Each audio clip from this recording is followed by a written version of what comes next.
Y yo pregunto, queridos hermanos, para nosotros, ¿cuándo empieza la vida humana? ¿En qué momento? En el momento de la fecundación. Repito, estas píldoras no evitan la fecundación, lo que evitan es que el óvulo ya fecundado se implante en el útero, por lo tanto son abortivos. Me pregunto, ¿cuántos matrimonios harán uso de estas prácticas sin saberlo, creyendo que están haciendo bien? Me pregunto, ¿no habrá por allí alguna pareja guía que tiene su grupo de papás a quienes educa y a lo mejor por ignorancia hace uso de este tipo de técnicas? ¿Por ignorancia? Generalmente, queridos hermanos, quienes promueven estas prácticas lo hacen en nombre del control de la natalidad y nos han metido en la cabeza el mito de la sobrepoblación.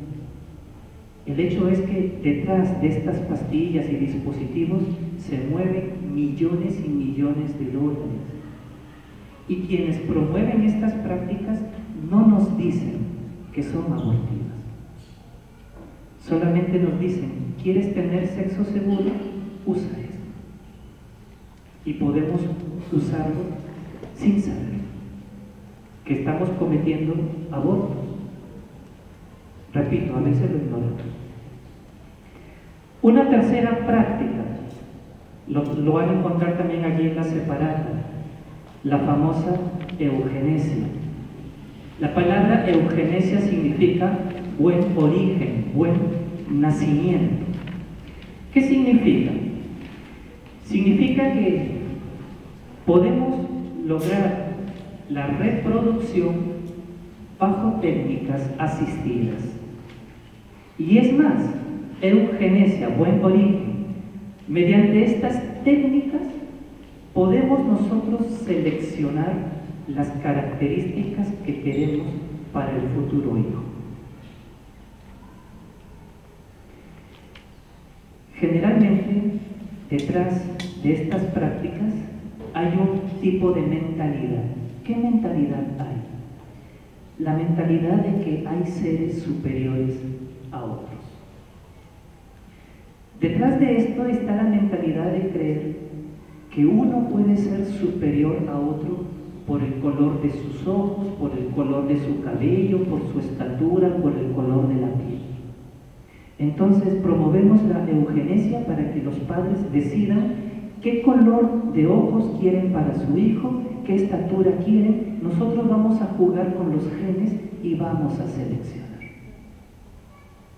Detrás de esto hay una cultura hedonista.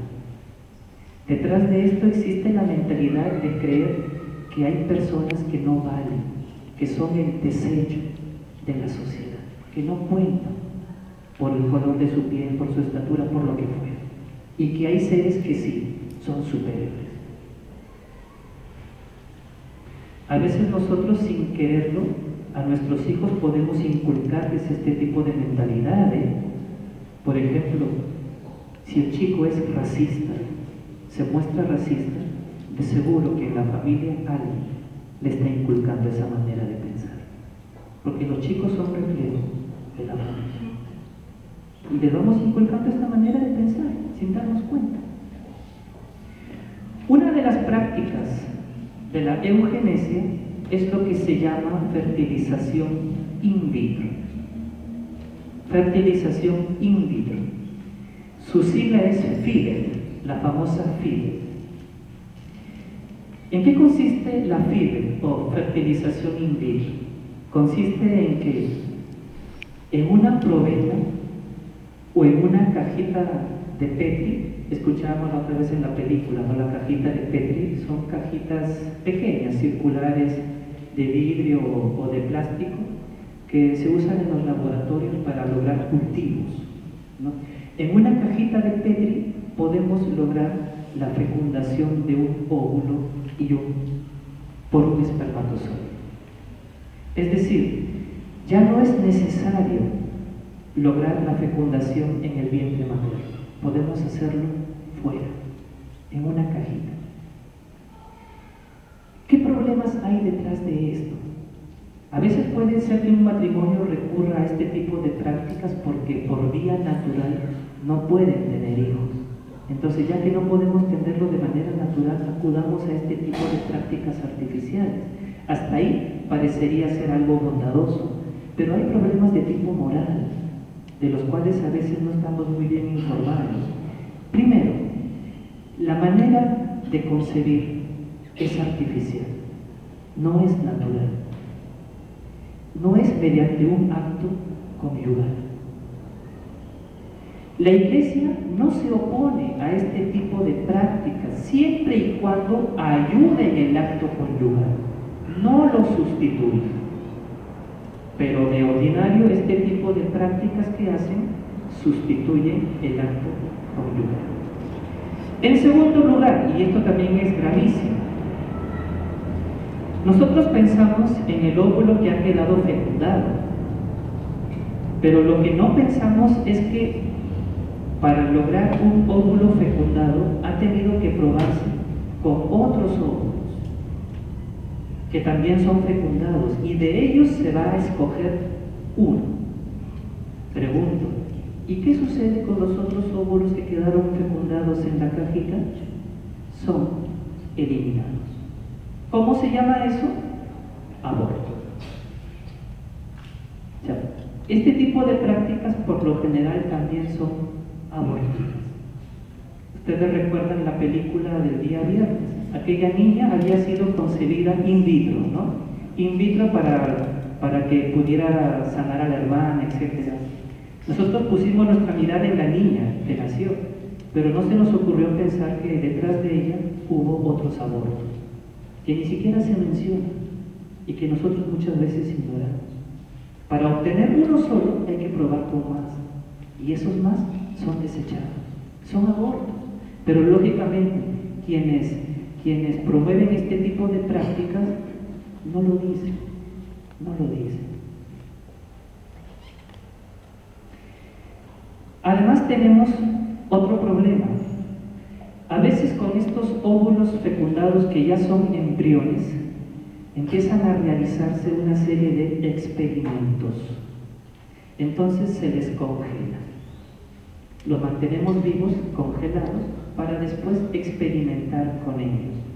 Pregunto, ¿podemos hacer eso? ¿Moralmente estaría permitido eso? ¿Qué creen ustedes? ¿Sí o no? No. Ciertamente un óvulo fecundado todavía no es una persona como lo somos nosotros, con brazos, con piernas, con el cerebro totalmente desarrollado. Ciertamente no.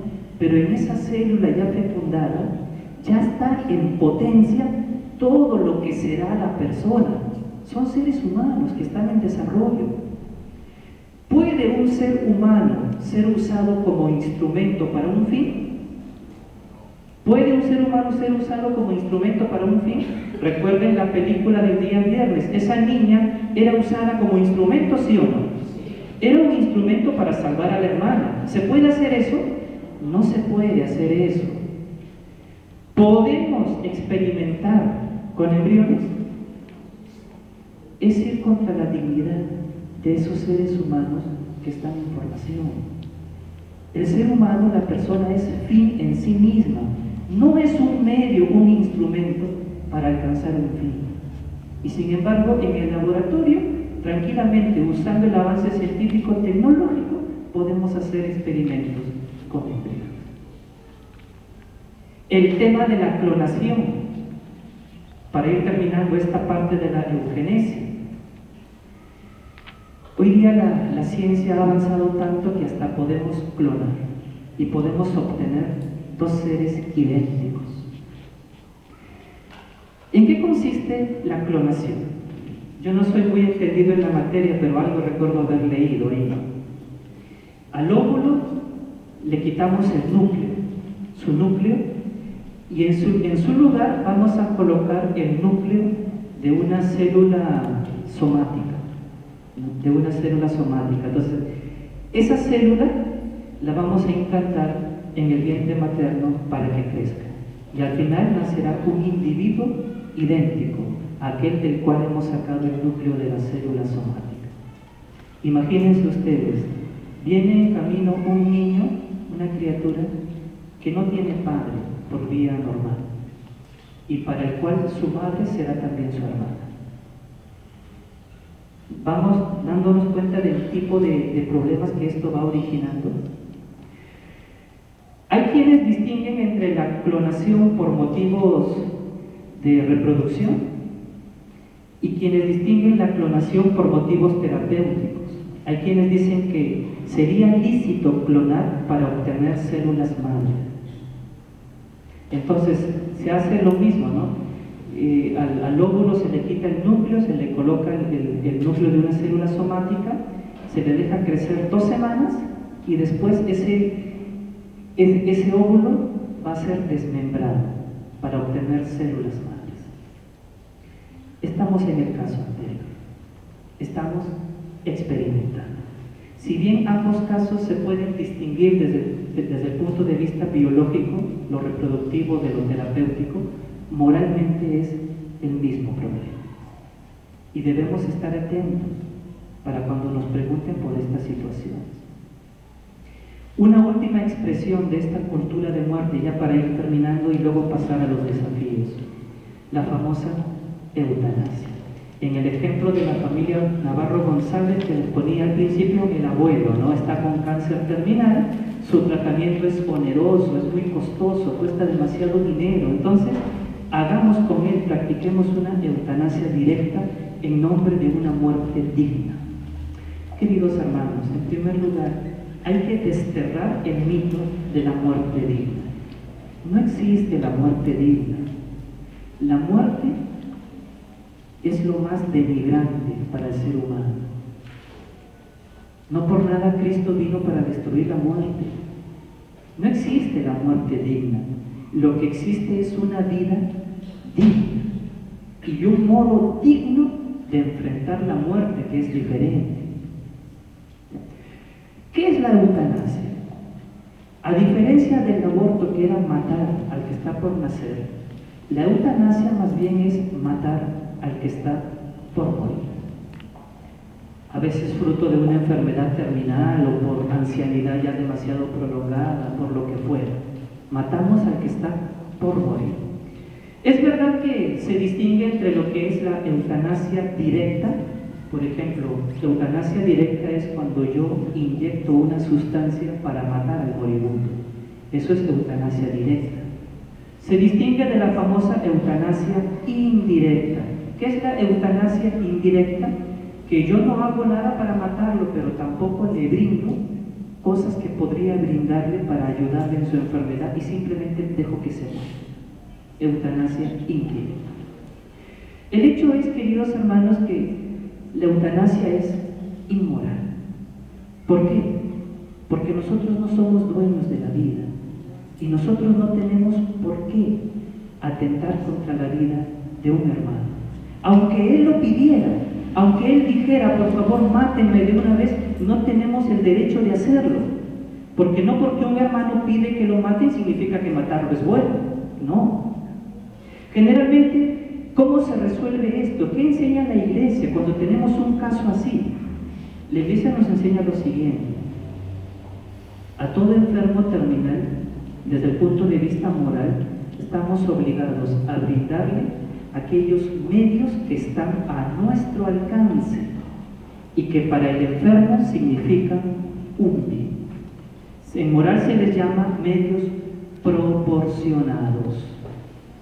O sea, medios que están a mi alcance, que yo le puedo dar, le puedo brindar, y que para él significa un bien, le ayudan en su enfermedad. Moralmente no estamos obligados a emplear medios desproporcionados. ¿Qué significan medios desproporcionados? Son medios que no están a mi alcance. Para mantenerlo vivo necesito conectarlo a una máquina y para comprar esa máquina tengo que vender la casa. Ya es un medio desproporcionado. Además, este medio no le significa mayores beneficios. Lo único que está haciendo es prolongarle la vida unos días más, pero ya es irreversible. No le significa mayor beneficio. Es un medio desproporcionado. No estamos obligados a usarlos. Pero repito, sí estamos obligados moralmente a usar con el enfermo terminal aquellos medios que estén a nuestro alcance, aquellos paliativos, aquellas medicinas que le pueden servir y que están a nuestro alcance. No hacerlo sería incurrir en eutanasia. Mientras que lo otro, recurrir a medios desproporcionados, sería caer en una especie de encarnizamiento terapéutico. No como en el caso de la mamá, la película, recuerdan, ¿no? Quería prolongar la vida de su hija todo lo que fuera posible, cuando ya el caso era irreversible. Ya la hija incluso ya deseaba morir, porque sabía que una operación más ya no la resistía. Bueno, así como se puede acortar la vida mediante la eutanasia, podemos caer en el otro extremo, ¿no? Se llama distanasia. Querer prolongar hasta más no poder, como quien jala un gel, un plástico. No, la distanasia. Y caemos en una especie de encarnizamiento terapéutico. Muchas veces quienes acuden a este tipo de práctica, queridos hermanos, lo hacen en nombre de una falsa piedad. Es que está sufriendo, para que no sufra, para que de una vez terminemos con su dolor, ya acortemos. En el fondo, estamos disfrazando el sufrimiento propio. A veces somos nosotros los que no queremos sufrir, porque el enfermo nos está quitando tiempo, porque está alterando nuestra vida, porque nos da pena verlo así. A veces somos nosotros los que queremos acortar ese sufrimiento, y no tanto el del enfermo. Y repito, queridos hermanos, en este momento en que yo les estoy hablando, quién sabe, en algún lugar se está practicando la eutanasia con algún enfermo. Y son situaciones que se están produciendo en nuestro mundo de hoy. Son situaciones que en el Perú quizás, con el paso de los años, irán tomando fuerza. Con el despegue económico también llegan estas prácticas, que vienen de afuera, ¿no? Pero primero llegan a nivel de mentalidad. Y esta mentalidad se traduce en práctica. Desafíos para la pastoral familiar. A nosotros, como agentes pastorales de la pastoral familiar, nos competen varios desafíos. En primer lugar, debemos emprender programas en defensa de la vida, desde su concepción hasta el momento de la muerte.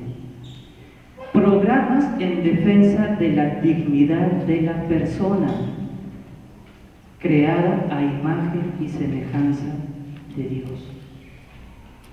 Estas ideas tenemos que inculcar de manera clara a nuestros destinatarios en nuestros programas, que la vida siempre tiene valor, que las personas siempre somos dignas, que nunca dejamos de serlo.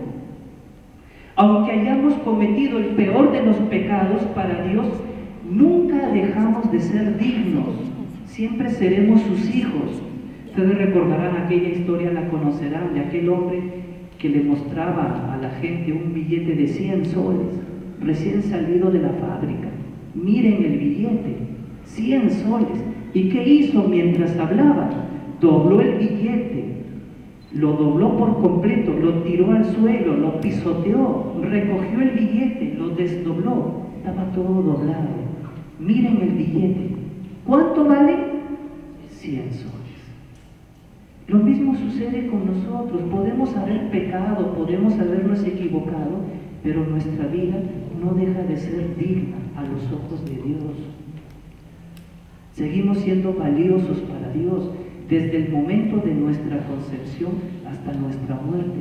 Siempre lo seremos, siempre es hermoso vivir más allá de los problemas, de las dificultades, y esto tenemos que enseñarlo a nuestros destinatarios.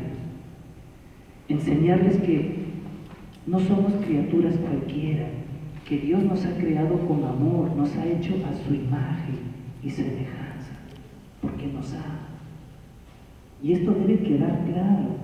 Hay personas que no se quieren, hay personas que tienen la autoestima muy baja, hay personas que por algún pecado, algún error que cometieron en el pasado, hoy día no se quieren, viven mal y están confundidos.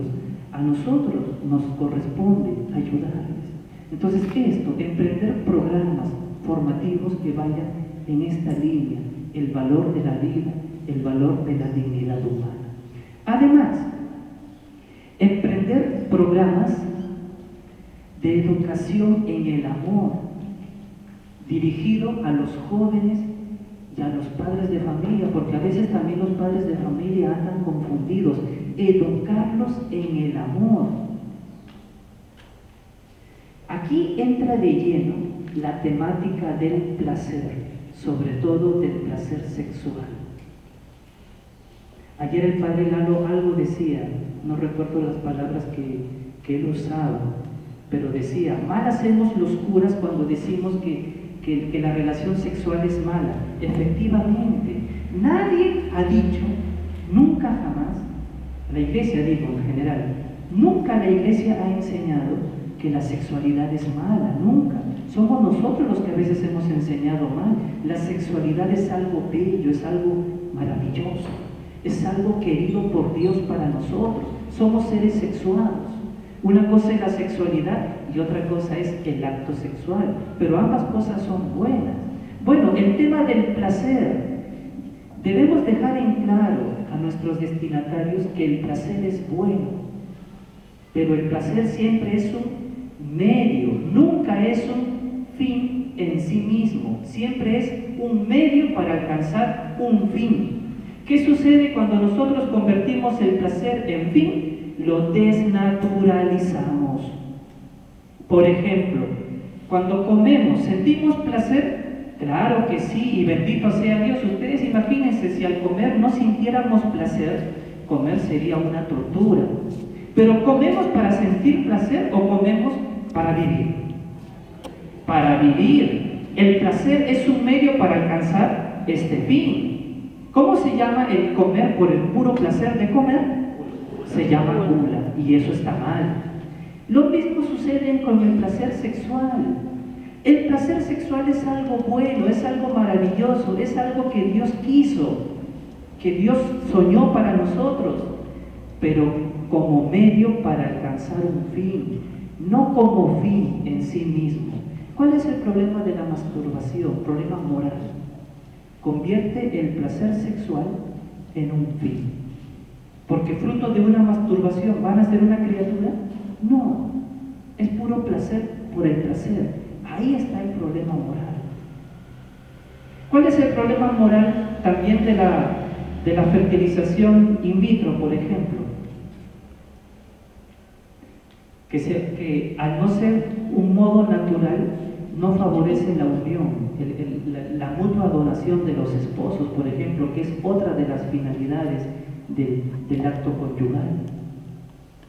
¿Cuál es el problema también moral de los anticonceptivos? Que al impedir la reproducción reducen el acto sexual a puro placer. ¿Vamos entendiendo? Entonces, no es que el placer sexual sea malo, nadie ha dicho que sea malo, es bueno, pero siempre será un medio para alcanzar un fin, y nunca será un fin en sí mismo. Cuando lo convertimos un fin en sí mismo, desnaturalizamos algo que Dios hizo bueno. Ayer el padre Lalo decía, yo quería completar lo que el padre Lalo dijo. Él hablaba de las relaciones prematrimoniales y había que agregar también extramatrimoniales. Relación prematrimonial es cuando dos jovencitos tienen sexo sin estar casados. Y relación extramatrimonial es cuando el esposo o la esposa tienen sexo fuera del matrimonio con otra persona. O sea, también hay que decir las cosas como son. Relaciones extramatrimoniales, fuera del matrimonio. Ayer el padre Lalo decía, yo quería completar la idea. Él hablaba de que el acto sexual es bueno, pero hay que estar preparados para eso, y es verdad, ¿no? Ya ponía el ejemplo del lomo saltado, que no podemos dárselo a un bebito de 4 meses, ¿no? Le daría una indigestión. ¿Por qué? Porque no está preparado para comer cosas sólidas. Pero ojo, no basta solamente con estar preparados para decir que el acto sexual es bueno. El acto sexual es bueno cuando está dentro de su contexto natural. ¿Y cuál es el contexto natural del acto sexual? El matrimonio. Significa que fuera del matrimonio, el acto sexual carece de sentido. Y lo que era bueno, lo que es bueno en sí mismo, termina siendo desnaturalizado. Voy a poner un ejemplo.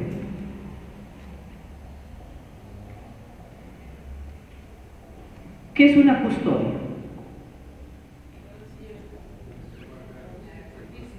Es el recipiente, ¿no?, donde colocamos la hostia consagrada, ¿no?, para la adoración, la custodia, que tiene forma de un sol, ¿no? La custodia. ¿Qué pasaría si si yo traigo una custodia de metal doradito, brillante, una custodia aquí? Pregunto, la custodia, imagínense que tengo en mi mano una custodia. ¿La custodia es buena? Claro que es buena, la custodia es un instrumento, es algo bueno, ¿no? Todo lo que existe es bueno, queridos hermanos.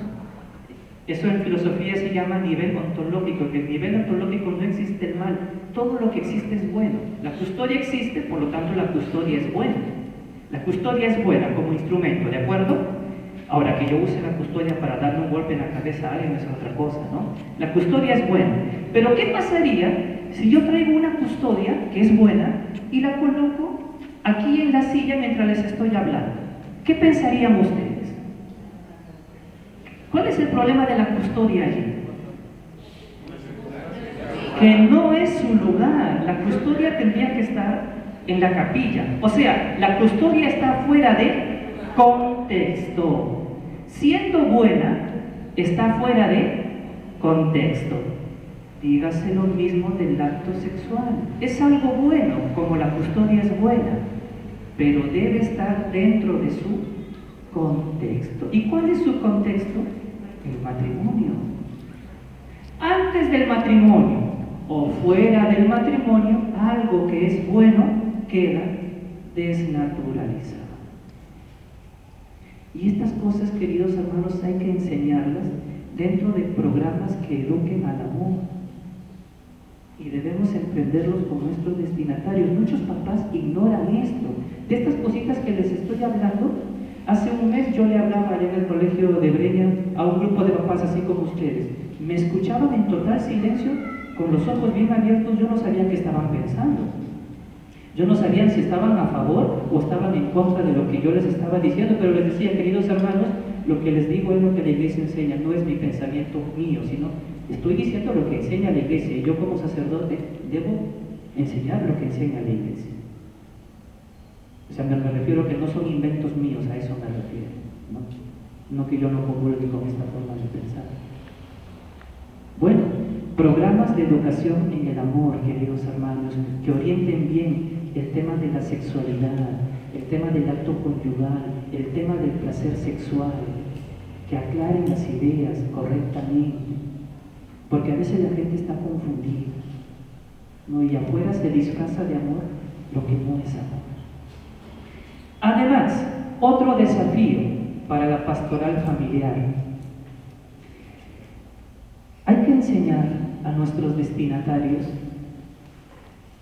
que no es que la iglesia se oponga al avance científico, tecnológico.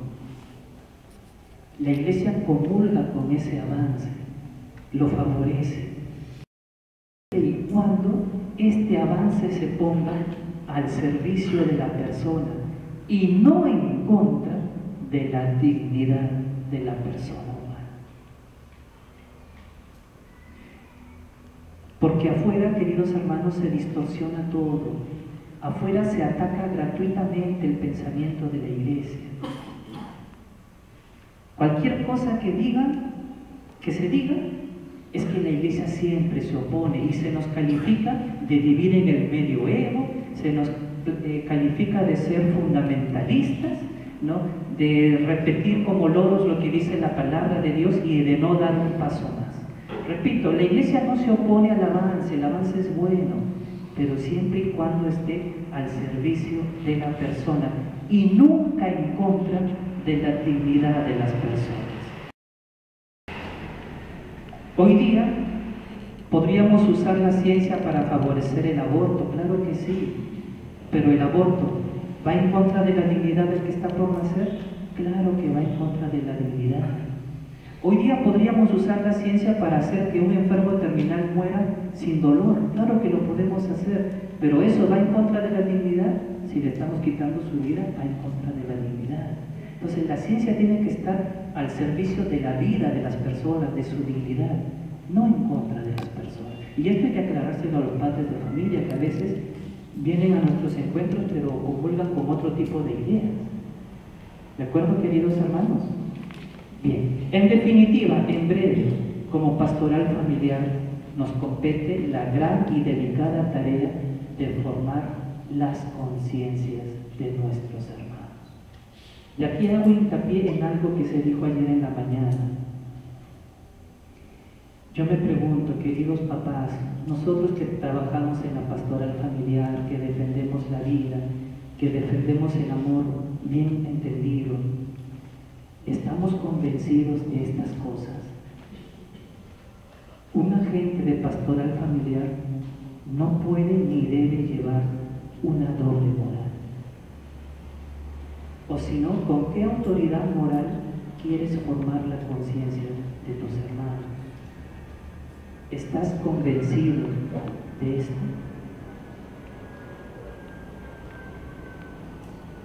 Yo tuve una triste experiencia hace algún tiempo atrás, en algún lugar, con una persona que trabajaba dando catequesis, ¿no? y le decía justamente a sus destinatarios de la importancia de ser fieles en el matrimonio, de construir el amor, de educar bien a los hijos. Y luego estalló un problema. Sucede que esta persona estaba engañando a su cónyuge y sus hijos lo sabían. Y tuve que llamarle y decirle, mira, tú estás convencido de lo que estás enseñando. A veces nos pasa eso. Tenemos una delicada labor, formar la conciencia de nuestra gente. Ayer se decía, las palabras se enseñan, pero los ejemplos arrastran. Y la mejor manera para yo formar la conciencia de a quienes me dirijo es no solamente instruirlos de palabra, como estoy haciendo yo ahora, sino también instruirles con mi ejemplo. Y esto significa que yo estoy convencido de lo que estoy enseñando. No sea que a nivel de discurso digo una cosa, pero en mi vida privada, personal, yo tengo otro tipo de prácticas. Cuidado, queridos hermanos, porque nadie está libre de esto y a todos en algún momento nos puede pasar. Entonces tenemos el gran desafío de formar la conciencia de nuestros destinatarios en la verdad y en el bien. Por eso, estar bien instruidos de la enseñanza de la Iglesia, estar bien instruidos de lo que enseñan los papas en las últimas encíclicas al menos, temáticas de la vida, temáticas de la sexualidad. Repito, no se trata de dar nuestras opiniones. Aquí tenemos que pisar seguro, debemos enseñar lo que nos enseña la Iglesia. Y la Iglesia enseña lo que está en el Evangelio. La Iglesia no enseña nada que no esté en el Evangelio.